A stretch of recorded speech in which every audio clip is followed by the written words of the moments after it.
Joseph Ratzinger, La foi chrétienne, hier et aujourd'hui. La Sainte Église catholique.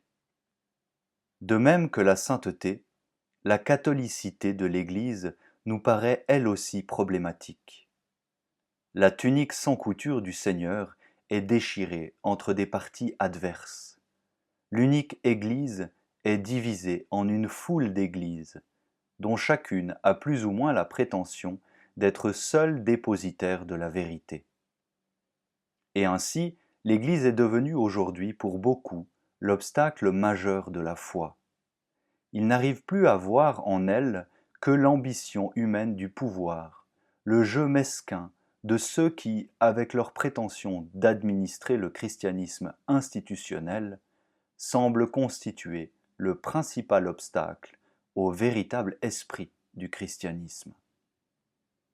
Il n'existe pas de théorie qui puisse réfuter péremptoirement de telles idées devant la simple raison.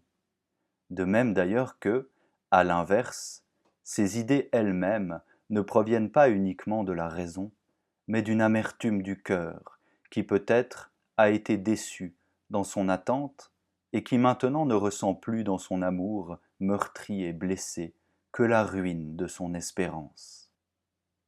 Quelle réponse donner alors ? En fin de compte, l'on ne peut ici que donner le témoignage de sa foi et dire pourquoi l'on arrive malgré tout dans la foi à aimer cette Église.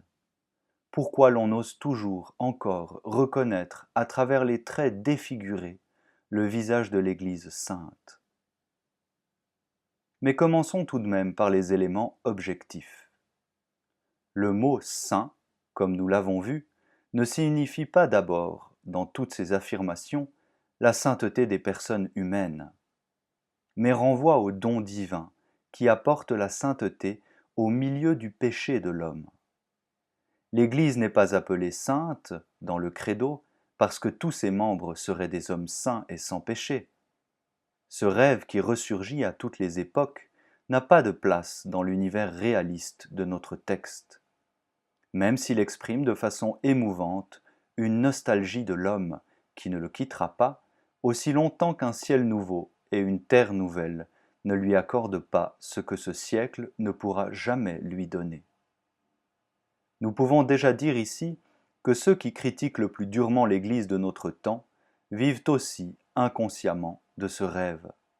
Et comme celui-ci se trouve déçu, ils claquent la porte de la maison en la dénonçant comme menteuse. Mais revenons à notre sujet.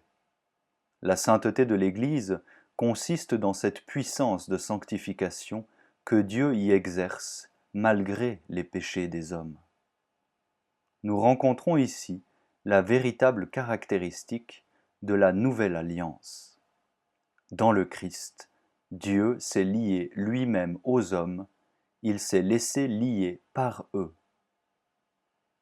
La nouvelle alliance n'est plus fondée sur le respect réciproque des clauses fixées.